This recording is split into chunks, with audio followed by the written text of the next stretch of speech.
Hello everyone. Welcome to the new episode of Improvising Your Backend Skills with Entri. இன்னைக்கு நம்ம backend skills பத்தி தான் discuss பண்ண போறோம். ஸோ இதுக்கு முன்னாடி இருக்கக்கூடிய எபிசோட்ஸ் நீங்க பார்க்கல அப்படின்னா நம்மளோட சேனல் லிங்க்ல டிஸ்கிரிப்ஷன்ல லிங்க் இருக்கும். ஸோ அது மூலியமா நீங்க அந்த எபிசோட்ஸ் எல்லாம் பார்த்துக்க முடியும். இன்னைக்கு நம்ம எதை பத்தி டிஸ்கஸ் பண்ண போறோம் அப்படின்னு பார்த்தீங்கன்னா ஃப்ரேம் ஒர்க்ஸ் பத்தி தான் டிஸ்கஸ் பண்ண போறோம். ஸோ ஃப்ரேம் ஒர்க்ஸ்னா என்ன, பேக்எண்ட்ல இருக்கக்கூடிய பெஸ்டான ஃப்ரேம் ஒர்க்ஸ் என்னென்ன, அண்ட் நம்ம மென் ஸ்டாக் அப்படின்னா என்ன ஃப்ரேம் ஒர்க் யூஸ் பண்ணலாம், இந்த மாதிரி டீடைல்ஸ் எல்லாமே இந்த வீடியோல நீங்க தெரிஞ்சுக்க போறீங்க. Top most popular backend frameworks in 2023. So 2023ல இருக்கக்கூடிய ஃப்ரேம் ஒர்க்ஸ் பத்தி தான் நம்ம தெரிஞ்சுக்க போறோம். First of all framework அப்படின்னா என்ன? ஸோ ஒரு ப்ரோக்ராமரா இருக்கிறவங்க ஃப்ரேம் ஒர்க்ஸ் பத்தி கண்டிப்பா தெரிஞ்சிருக்கணும். இப்போ உதாரணத்துக்கு நம்ம பாத்தீங்கன்னா சிஎஸ்எஸ்ல நிறைய ப்ராப்பர்ட்டிஸ் லேர்ன் பண்ணோம். அந்த லேர்ன் பண்ண ப்ராப்பர்ட்டிஸ் எல்லாத்தையுமே ஒரு ஃப்ரேம் ஒர்க்கா கன்சிடர் பண்ணி பூட் ஸ்ட்ராப், டெய்ல்வின் சிஎஸ் இந்த மாதிரி ஃப்ரேம் ஒர்க்ஸ் டிசைன் பண்ணியிருந்தாங்க. ஃப்ரேம் ஒர்க் அப்படின்னாலே அது டெவலப்பர்ஸ் நிறைய தடவை இதை யூஸ் பண்ணி ஒரு கிளாஸா ஸ்டோர் பண்ணி வச்சிருப்பாங்க. ஒரு லைப்ரரி ஃபைலாவோ இல்ல ஒரு ஃப்ரேம் ஒர்க்காவோ கன்சிடர் பண்ணி வச்சிருப்பாங்க.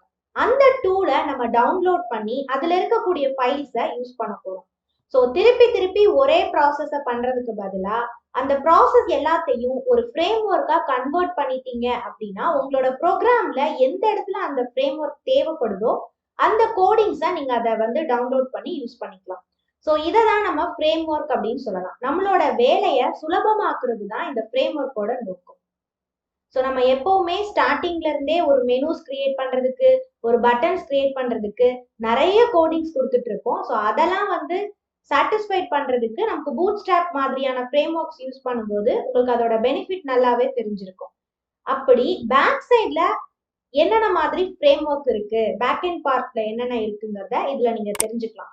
ஸோ இது எல்லாமே பாத்தீங்கன்னா ஒரு சாஃப்ட்வேரா இருக்கும், அது டெவலப் பண்ணப்பட்டதா இருக்கும். நிறைய டெவலப்பர்ஸ் அதை சேர்ந்து யூஸ் பண்ணியிருப்பாங்க. அதே சமயம் அந்த அப்ளிகேஷன்ஸை மறுபடியும் என்ன பண்ணிட்டே இருப்பாங்க அப்படின்னா டெவலப் பண்ணிட்டே இருப்பாங்க. ஸோ இந்த மாதிரி விஷயங்கள் தான் இந்த ஃப்ரேம் ஒர்க்ஸ்ல இருக்கும். ஸோ அது ஆஃபன் பில்டா இருக்கும், டெஸ்டடா இருக்கும், அதே சமயம் நிறைய டெவலப்பர்ஸ் யூஸ் பண்ணதாகவும் இருக்கும். ஃப்ரண்ட் அண்ட் ஃப்ரேம் ஒர்க்ஸ் பத்தி நம்ம ஏற்கனவே வீடியோல மென்ஷன் பண்ணியிருப்போம். React JS, Bootstrap, Vue JS, Angular JS இதெல்லாமே பாத்தீங்கன்னா ஃப்ரண்ட் அண்ட் பார்ட்ல இருக்கக்கூடிய ஃப்ரேம் ஒர்க்ஸ். இதுல நம்ம ரியாக்ட் ஜேஎஸ் அப்படிங்கறத தான் மென் ஸ்டாக் டெவலப்மெண்ட்ல யூஸ் பண்ணிட்டு இருக்கோம். இப்ப பேக் அண்ட் ஃப்ரேம் ஒர்க்ஸை எடுத்துக்கிட்டீங்க அப்படின்னா ஃபிளாஸ்க் இருக்கு, டிஜாங்கோ இருக்கு, ரூபி ஆன் ரைல்ஸ் இருக்கு, லாராவெல், எக்ஸ்பிரஸ் ஜேஎஸ், கேக் பிஹெச்பி அப்படிங்கறதெல்லாம் பேக் அண்ட் பக்கம் இருக்கக்கூடிய ஃப்ரேம் ஒர்க்ஸ். ஸோ நீங்க எந்த லாங்குவேஜை வெப் டெவலப்மெண்ட்க்கு சூஸ் பண்ணிருக்கீங்களோ, அதாவது நீங்க எந்த லாங்குவேஜை ஃப்ரேம் ஒர்க்ஸா பேக்ரவுண்டுக்கு சூஸ் பண்ணிருக்கீங்களோ அதை டிபெண்ட் பண்ணி தான் உங்களோட பேக் அண்ட் ஃப்ரேம் ஒர்க்ஸ் அமையும். ஸோ நீங்க இப்போ ஒரு HTML CSS ஜாவா ஸ்கிரிப்டோட மெயின் ஸ்டாக்கை மிக்ஸ் பண்றீங்க அப்படின்னா உங்களுக்கு எக்ஸ்பிரஸ் ஜேஎஸ் தான் ஃப்ரேம் ஒர்க்கா இருக்கும். இதே நீங்க பேக் அண்ட் ப்ரோக்ராம் PHP அப்படிங்கறத சூஸ் பண்ணீங்கன்னா லாராவெல் அப்படிங்கிற ஃப்ரேம் ஒர்க் யூஸ் பண்ணலாம். இல்ல அப்படின்னா கேக் பிஹெச்பின்னு சொல்லக்கூடிய ஃப்ரேம் ஒர்க்ஸ் சூஸ் பண்ணலாம். நீங்க டேட்டா சயின்ஸ் ரிலவெண்டா நீங்க ப்ராஜெக்ட்ஸ் பண்ணிட்டு இருக்கீங்க ஃப்ரண்ட் எண்டுக்கு அப்படின்னு பாத்தீங்கன்னா அதுக்கு பெஸ்டான ஃப்ரேம் ஒர்க்ஸ் டிஜாங்கோ, ஃபிளாஸ்க் அப்படிங்கறத சொல்லலாம். பேக் எண்ட்க்கு ரூபி சூஸ் பண்ணீங்கன்னா ரூபி ஆன் ரைல்ஸ் அப்படிங்கிற ஃப்ரேம் ஒர்க்ஸ் நீங்க சூஸ் பண்ணிக்கலாம். ஒவ்வொரு ஃப்ரேம் ஒர்க்ஸ் பத்தியும் இப்போ ஒன் பை ஒன் பார்க்கலாம். ஃபிளாஸ்க் அப்படிங்கிறது ஒரு வெப் டெவலப்மெண்ட் ஃப்ரேம் ஒர்க். இது டெவலப் பண்ணது பைத்தான் லாங்குவேஜஸ்ல தான் டெவலப் பண்ணியிருக்காங்க. டிஜாங்கோ அப்படிங்கிற ஃப்ரேம் ஒர்க்குமே பைத்தான் மூலமா யூஸ் பண்ண ஃப்ரேம் ஒர்க்ஸ் தான். இது ரொம்ப பிகினர் ஃப்ரெண்ட்லியா இருக்கும். அதே சமயத்துல இதோட ஃபிளெக்சிபிலிட்டி அண்ட் ஸ்கேலபிள்காக தான் பைத்தான் லேர்ன் பண்றவங்க ஃபிளாஸ்க் அண்ட் டிஜாங்கோவை சூஸ் பண்றாங்க. அண்ட் அதே மாதிரி நம்ம இப்ப ஃபேமஸா யூஸ் பண்ணிட்டு இருக்க நெட்ஃபிளிக்ஸ், ஊபர் இந்த மாதிரி கம்பெனிஸ் எல்லாமே ஃபிளாஸ்க் ஃப்ரேம் ஒர்க்கை தான் உபயோகப்படுத்துறாங்க. அடுத்து நம்ம பார்க்க போற frame work Django. So already இதை சொல்லிட்டேன், பைத்தான் அப்படிங்கிறத வச்சுதான் இந்த டிஜாங்கோ ஃப்ரேம் ஒர்க் டெவலப் பண்ணியிருக்காங்க. இதோட சிம்பிள் சின்டாக்ஸ் எல்லாருக்குமே ஈஸியா அண்டர்ஸ்டாண்டபிளா இருக்கும். ஸோ அதுக்காகவே டிஜாங்கோ ரொம்ப ஃபேமஸ். இப்போ நம்ம யூஸ் பண்ணிட்டு இருக்கிற ஸ்பாட்டிஃபை ஆப், அப்புறம் Instagram, Bitbucket, National Geographic இந்த கம்பெனிஸ் எல்லாமே Django framework யூஸ் பண்ணி தான் பண்ணிட்டு இருக்காங்க. ஸோ மென் ஸ்டாக்கை பொறுத்த வரைக்கும் எம் அப்படிங்கிறது MongoDB, இ அப்படிங்கிறது Express.js. ஸோ உங்களுக்கு புரிஞ்சிருக்கும் மென் ஸ்டாக்ல என்ன ஃப்ரேம் ஒர்க் யூஸ் பண்றாங்க அப்படிங்கிறது. மென் ஸ்டாக்ல நம்ம Express.js தான் யூஸ் பண்ணியிருக்கோம். ஸோ Express.js பத்தி இதுக்கு முன்னாடியே நம்ம வந்து எபிசோட் நம்பர் 3ல வந்து நிறையவே டிஸ்கஸ் பண்ணிட்டோம். இதோட ப்ராஸ் என்ன அப்படின்னு பாத்தீங்கன்னா less maintenance cost and rapid development, community சப்போர்ட்டும் நமக்கு வந்து Express.jsல இருக்கு.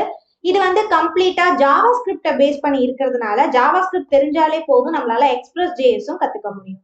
ஸோ என்னென்ன கம்பெனிஸ் வந்து Express.js ஃபாலோ பண்றாங்க அப்படின்னு பாத்தீங்கன்னா Stack, Accenture, Wix, Fox Sports, PayPal, Uber, IBM இதெல்லாமே வந்து Express.js ஃப்ரேம் ஒர்க் வந்து யூஸ் பண்றாங்க.